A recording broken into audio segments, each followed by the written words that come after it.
We got another Nasty Man manga, guys, so let's talk about it.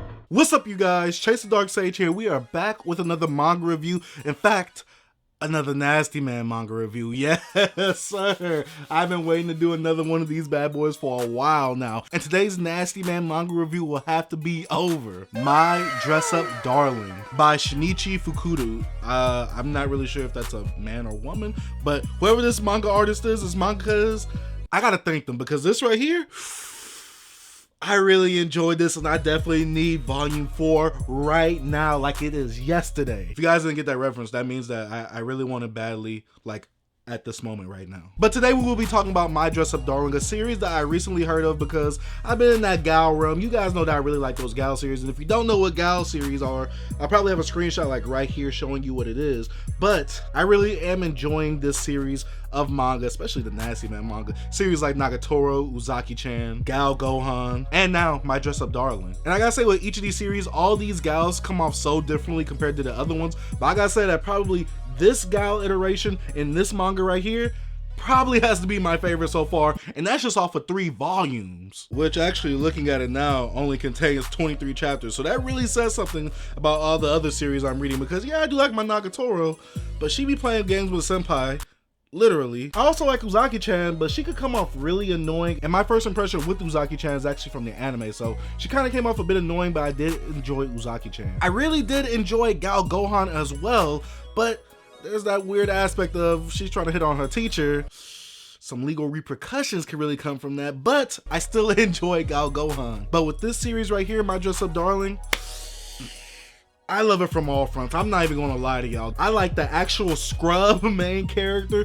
who is Gojo Wakana, which, is this the best Gojo compared to the one from JJK? And we have Marin Kitagawa, who is the gal of the series, and whoo, I love the relationship between these two characters right here. But before we get into the video, before I actually get to telling you my thoughts on this series, I gotta say shout out to my Patreon pledgers for going ahead and financially supporting the channel. I gotta say I highly appreciate what you guys are doing for me. Financially donating to the channel on Patreon, I gotta say that you guys deserve the biggest Dark Sage hug that I can give you. Secondly, I gotta give a shout out to Broke Boy Gang, aka Notification Squad, because they already saw in the title that this was gonna be a Nasty Man manga review, so I already know that Nasty Man Army is also about to pull up too as well, so we about to have a little party in the comment section. And if you're not a part of either of those two gangs, I need you to do one thing for me. I need you to subscribe. I lied. I need you to do 2 more things for me. I need you to hit that post notification bell. I lied. 1 more thing after the next thing I'm about to tell you. I need you to hit the like button, and I need you to go ahead and share this Nasty Man manga review with all your other friends who might want to become a Nasty Man as well. And lastly, if you want to follow me on all my other social medias, all my links will be in the description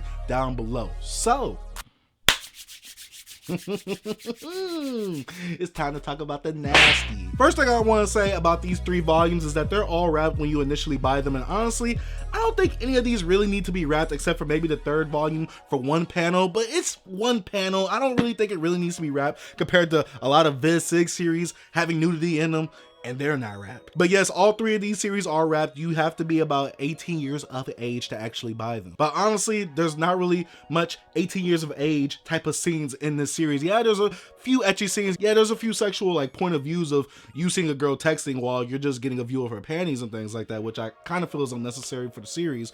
But I do have to say that this series, I feel like this is more for teens. Now, like I said, in the 3rd volume, there is 1 scene where you see someone naked, but it isn't like really nasty. It's kind of more of an innocent, like a oops, this was an accident type of situation. It's more ecchi than it actually is nasty. Like I'm talking about like prison school nasty. Like this is kind of ecchi. Like this is like if prison school was like college, this would probably be about middle schoolish on the nasty radar. But needless to say, I still enjoy this series because I don't only go into Nasty Man manga series just for the nudity. I mean, yeah, I do. I just lied. But I gotta say, I really do enjoy the series too. So the main premise about this series is actually revolving around 2 characters. One of Gojo Wakana, who is a Hina doll artist, and Marin Kitagawa, who actually wants to be a cosplayer. Now, the way that these 2 meet is kind of in an unconventional way. Yes, they are in the same school. Yes, they do have the same class. But one day, Marin actually runs into Gojo while he's actually staying out the school using the sewing machine because the sewing machine at his house actually broke. And once Kitagawa sees that Gojo can actually make outfits with these Hina dolls, she tries to give him a request to actually make her first cosplay outfit. Now, at first, when I first heard this premise, and when I was first recommended this series,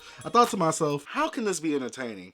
This kind of sounds boring. I'm not into cosplay. Why would I like a series like this? Well, one, you guys know that I was going to read this series either way because it is a gal series. And I see a lot of people online put her as one of the top 4 gals. And when you put someone up in the top 4 gals, your boy got to check it out. 2, the series is about cosplaying, and I'm not really into cosplaying. I'm not against cosplaying either, but I'm not one to actually go and cosplay. Now, I do want to kind of dress up as my boy Drip Flamingo, but that's a different story when I actually lose weight. And 3, the main character does Hina dolls, which I really didn't know much about, which I still really don't know that much about either. But now that I actually read the series, I actually have an appreciation towards the Hina dolls. I want to play for the actual character's art form. So like I said, I want to give you guys the main general premise first because I don't want to really spoil it, but I do have to say that the situation that this series is in, I really don't know where this series is going to go. And when it comes to actual gal series, while you do have the 2 main characters, the male protagonist and obviously the gal character, it could get pretty stagnant or pretty boring if it's just only those 2 characters interacting within those times.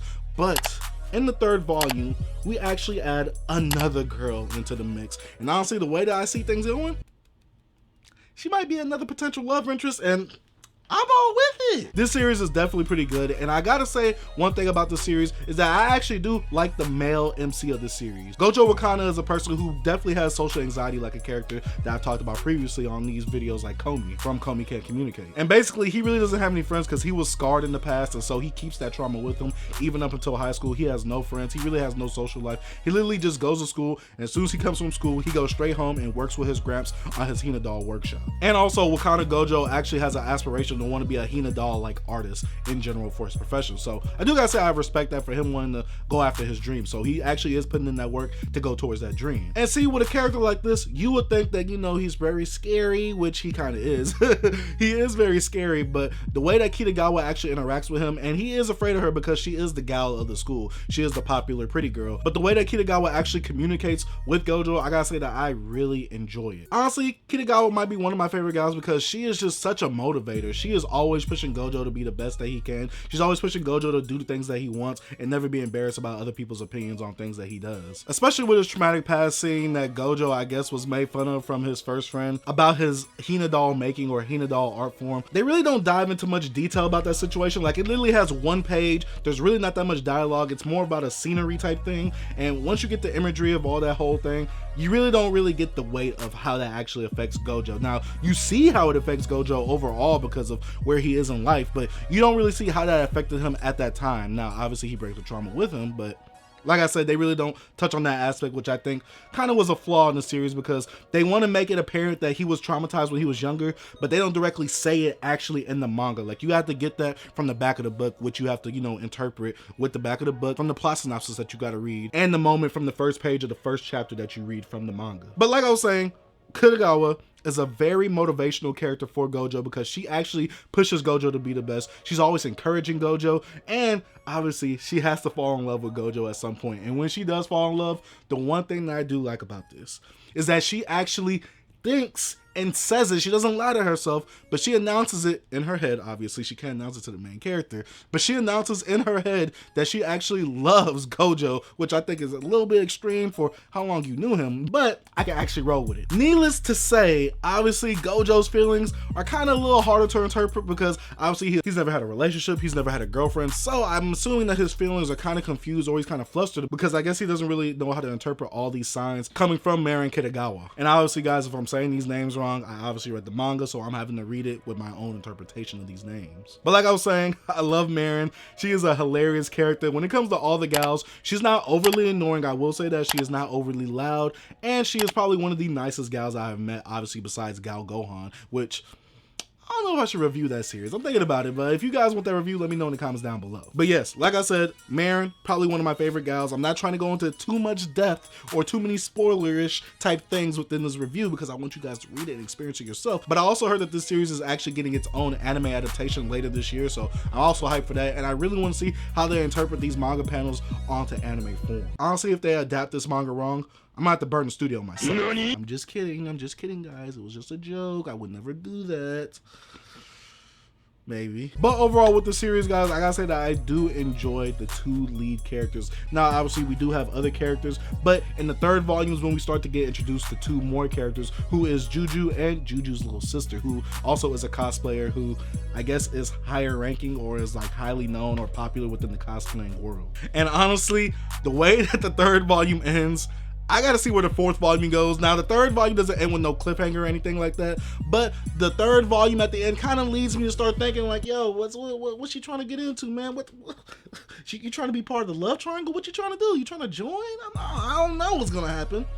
Don't ask your boy, because I'm waiting for that volume 4 to come out. But yeah, guys, that's about it for this video. Not too long of a video today, but honestly, I did want to get my thoughts over these 3 volumes. Like I said, I only read about 20-something chapters, and as I'm recording this video right now, there's only 3 volumes out right now. But I do have to say, I do enjoy it. If you guys want to check it out, go ahead, check it out. If you're of age, I gotta be responsible. If you're of age, go and check this Nasty Man manga out. But yeah, guys, that's about it for the video. Thank you guys for watching. If you are new to the channel, you have not already, go ahead, hit that subscribe button, post notification bell. Like I said, thank you guys for watching. Dark Sage out.